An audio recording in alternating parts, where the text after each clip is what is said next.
is the NBA on NBC.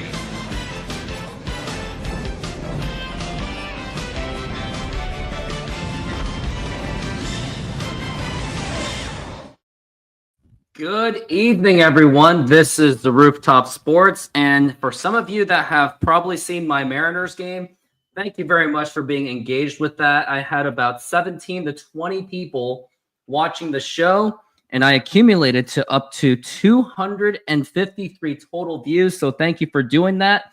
But this is not about Mariners baseball. What is this about, Epic C Films? This is about our fantasy basketball league. It is very much about it, and you have entered our fantasy basketball lottery, and this is going to be the third time that I'll be doing a fantasy basketball draft lottery in this show. And now we want to go into last year. I'm trying to remember how last year went. In the standings, it was Chad who was really just blowing out the competition with that. And it was also due, thanks in part to your trade. Your big is a huge trade that you made with Seattle Super Agents, Chad, where you traded away your number one pick, and you ended up getting multiple picks out of that. Chad ended up getting 2 superstars, carried him all the way to the championship, but unfortunately he suffered an injury, and that was to Victor Wembanyama, which is why they lost. And then Kevin would win for his 4th straight championship, as he is like the unstoppable force. And me, myself, I finished at the 7th seed, and Epic C Films, you finished the 5th seed. So Epic C Films, tell me your thoughts on that season, how you felt it went, and do you think it could have been better, or you think you did the best that you possibly could, or are you happy with the result? So at the end of the day, like I've always said, it doesn't matter where I finish. It's me trying to plan. That plan didn't give me a championship at the end of the day, so I wasn't the true number one winner. But at the end of the day, I tried something new, or something I've tried before, but just at a bigger scale. And it was actually really fun to see how well would a balanced team favor over a stacked superstar team that has less depth. And as we saw the regular season, yeah, it might have went better, but at the end of the day, my team and his team at the end of the day, who sustained injuries and stuff like that. Because this player, when it went down earlier in the season, he would have not sustained as well as my team did throughout that whole situation, I think. So it was all about, a lot of it went back to timing and injuries. And you couldn't be any more correct. And also, before we get started with things, is that if you would like to get more exclusive updates on my fantasy basketball league, this is the place where you either join my Patreon page, which will be on the description of this video, or you can join my YouTube membership, and you may get some video recaps of fantasy basketball. Now, I think we should just cut straight to the chase. You know the drill. Like, whatever pick is given, you will put it on the chat so everyone would know. And then Epic C Films, please tell me, what is your main purpose of being on this show, other than the fact that we enjoy doing a show together? My main purpose is to verify that there is nothing going illegally wrong with the draft lottery. Yep, and because we are about integrity in this game, and the last thing we need to see is myself rigging myself for the number one pick or any kind of suspicious activity. And to also ensure more verification, I will also be removing the banner during the draft, because as you can see, it kind of covers up just quite a bit. So we got to make sure that the legitimacy is there for the draft. And I think I'm going to probably lower my camera just a little bit. Yep, I think that makes it a lot better. Okay. So Epic C Films, do you have any advice going into this season for the fantasy basketball draft? For the fantasy basketball draft, it's not where you pick, it's who you pick. Exactly. That's what he's always going to say. And, well, let's go over the competition that we do have. Here, I'm going to make sure these are 12 cards. Okay. 2, 3, 4, 5, 6, 7, 8, 9, 10, 11, 12. Okay. First, we have Zach, who has actually won a championship. Then we got myself. I won on the inception, but I haven't won since. Got my cousin Mike. We got the other Mike, who, by the way, needs to step up. And we got Ian. Mark, new player. He was a champion of the Hockey League. He's competing against me in fantasy baseball, too. We got Craig, who actually decided to join at the last moments. And we got Kevin, and as usual, what is Kevin notorious for? Winning. Then we got Chad, and he was the one that made that huge blockbuster trade, which unfortunately did not work out at the very end. And we got Epic C, Greg, and Nelson. And what is Nelson most notorious for? They draft, but do not move players around. Yep. And now we are going to close this, and then tell me when to start the draw. Okay. Start rolling. Should I lower the camera just a little bit or leave it Yes. as is? Lower it a little bit more. All right, we'll do that. That's better. And then, all right, let me know when you're ready. Okay. And begin rolling. Okay. Faster, faster, faster, faster, faster, faster. Slow down, slow down, slow down, and stop. All right. Now it's time to open these up. And do you mind? And do I have permission to raise the camera? Yes, you do. Mm-hmm. Mm-hmm. To ensure legitimacy of these picks. And of course, You can't Tell look me- while you pick it. tell me when Okay, to... put your hand in and now feel around and now pick. The 12th pick in this year's draft will be made by Zach. He had a 7-game winning streak, giving him a chance, but he lost 2 of 3 in the remaining of the season, giving him only the 3rd seed. So he had a chance for the 1st seed. He made a run to the semifinals, but fell to Kevin and finished 3rd place. So not exactly a season that he would have wanted, but he did finish in the semifinals, which is pretty much a privilege in this league. Mhm. And now let's do this again. Okay, now go in there and now pull one out. Pick. The 11th pick in this year's draft will be made by Epic C. Not exactly expected this time.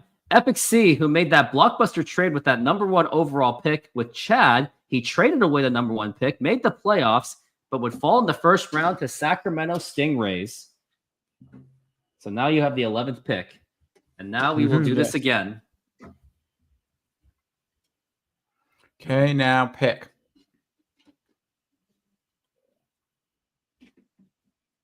And now the 10th pick in this year's draft will be made by Mike. And Mike, he had a decent start up until December 29th, but then lost majority of the remainder of the season, causing him to miss the playoffs again. And he has, by the way, still yet to make the playoffs to this very day. Okay, pick. So now it's time to pick another one. So pick. The 9th pick in this year's draft will be made by Greg. And now, what was Greg known to do? He struggled throughout the regular season, but made the playoffs as only as the 8th seed, but would fall in the first round to Chad. And now we are at pick number 8.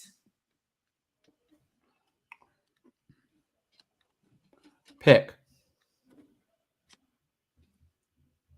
And now the 8th pick in this year's draft will be made by Ian. And now Ian, the rookie Ian, won his first 2 games, but then struggled for the rest of the season, missing the playoffs.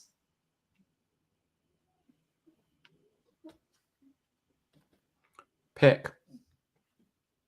And the 7th pick in this year's draft will be made by myself.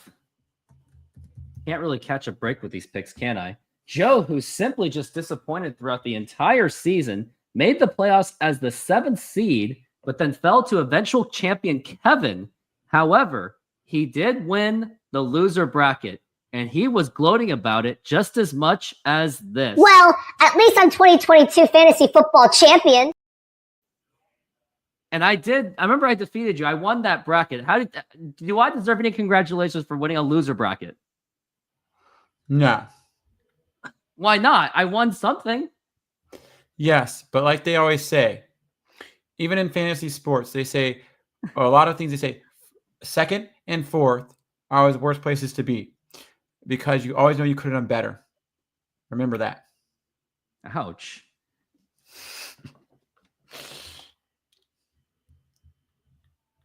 Pick. And now the sixth pick in this year's draft will be made by Chad. So Chad, who made that blockbuster trade with Epic C before the draft, he picks the top 2 of the 3 stars, steamrolled through the regular season, made it to the NBA Finals, only to lose to 6-time defending champion Kevin due to loss thanks to injury, Victor Wembanyama. And now we are at the 5th overall pick.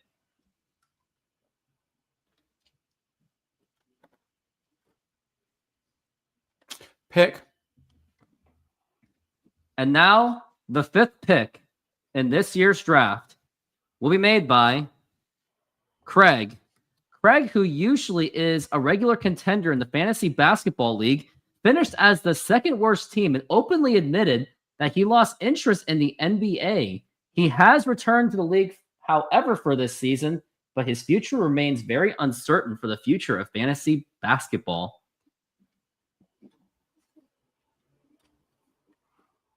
Pick. And now the 4th pick in this year's draft will be made by Mark. Mark, who is a rookie for this season. He has won a championship in fantasy hockey. He has finished top 2 and top 3 in fantasy baseball, competing against me for the fantasy baseball champions. We'll find out tomorrow for that result. And he is taking over for Dan, who simply, by the way, he stumbled throughout the season, but he did make the playoffs as a 6th seed, but fell to Zach in the first round. So I guess he wanted to go out as a playoff contestant. And now we got picks number 1, 2, and 3. And before we get into the top 3 picks, I think I want to take a look at the Fantasy Basketball ESPN Power Rankings. We're going to see who are the top projected players to be your top 3 overall picks. Number 1, Victor Wembanyama. Number 2, Nikola Jokic. And number 3, Luka Doncic, followed by Shai Gilgeous-Alexander, Anthony Davis, Anthony Edwards, James Harden, Trae Young, Stephen Curry, and Chet Holmgren. Those are your top 10 picks. And how do you think these players should feel when they get any of these top 3 picks, especially the number 1 overall pick, which the consensus number 1 pick is Victor Wembanyama? Well, what might happen is if one of those 3 picks goes to one of the players in our league that I think it is, then we'll have some craziness happening at number 1 pick. It might not be whipping by Victor Wembanyama. Yeah, Victor. Yes. And now the top 3 picks will belong to Kevin, Mike, and Nelson. So who do you think? And here's the thing, Kevin, he's been getting top 3 picks quite a bit. So if he gets to like the top 3, if he gets number 1 overall pick, do you think he'll be guaranteed an 8th championship? No, because here's the reason why you're never guaranteed things in life. You always have to put work in and stuff like that, you know? And so what I noticed is that if you do nothing, you don't get anything in return. If you do something, you might get something in return. If you work too hard at something, you might have put too much energy into something because it might not pay off. So it's like at the end of the day, when you have a high draft pick, it's how you draft, not that you have the high draft pick. Because we saw last year, when you have 2 superstars and your next pick's not until the 5th round, you can still make very good picks if you know what you're doing in the later rounds. Well, now we're at picks 1, 2, and 3, and I'll be looking away again. Yes. I think we have to take a lot more time on this one. Pick. And now the 3rd pick in this year's draft will be made by Kevin. So Kevin, the most hated team in the league, who has won his second three-peat, he did throughout the regular season, but won 6 in a row to clinch the second seed and pulled the huge upset to chat NBA Finals, winning his 7th championship. And now we are going to go to, it's going to be either Nelson or Michael. And the question is, who would it be? And should any of these players care whether they get the number 1 pick or the number 2 overall pick? It doesn't really matter. It's about your drafting knowledge and skill. And do you think Nelson getting a top 3 pick you think it will actually help him this time to make the playoffs, or do you think it doesn't guarantee squat? As we know with Nelson's history is they always do something wacky in the first round, usually, and then they try to clean it up later on. Well, we're going to find out, and I think we have to take a lot of time on this one.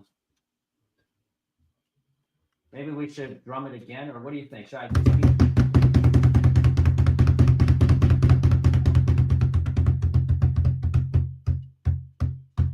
pick? And now, the second overall pick will be made by Mike. Mike has now gotten the second overall pick. He fell in the first round as the second seed in the last season. Made the playoffs this time. Made a Cinderella run to the semifinals. Only to lose to Chad in the semifinals, and would finish 4th place. And that means that the number 1 pick in this year's draft will be made by Nelson. Congratulations, Nelson. He gets the number 1 pick. And in summary, how he did, he never checks his team. He finished last once again, including an 8-game losing streak to end the season. And now here are the 12 picks. We got Zach at 12, Epic C at 11, Mike at 10, Greg at 9, Joe at 7, Chad at 6, Craig at 5, Mark at 4, Kevin at 3, Mike at 2, and Nelson gets the number 1 overall pick. And Epic C Films, I see that you have number 11. How do you feel about the number 11 overall pick? Well, like I said last year, it's up for sale. Okay, then who is going to draft then? Like, okay, what are you going to do with the 11th overall pick? It's not really anything worth of trading. It is. In what ways? Yeah. Well, I come back around and have the 13th pick anyway. Or no, the 14th pick or whatever it is. So it doesn't really matter. So the 11th between the 13th pick, the 14th pick doesn't change much. So you're gonna try to trade that pick. I could. That's one of my goals. Maybe is to try to trade it again to see what I can get off of it.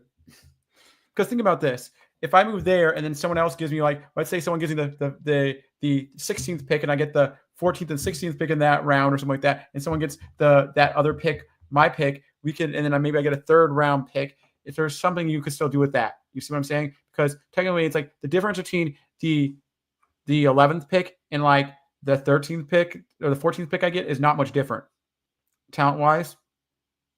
So I think it'd be around the same. But do you think there could be someone that could be desperate to get another 1st round pick out of you? Somebody might be. I guess we'll have to find out. Well, the drama continues.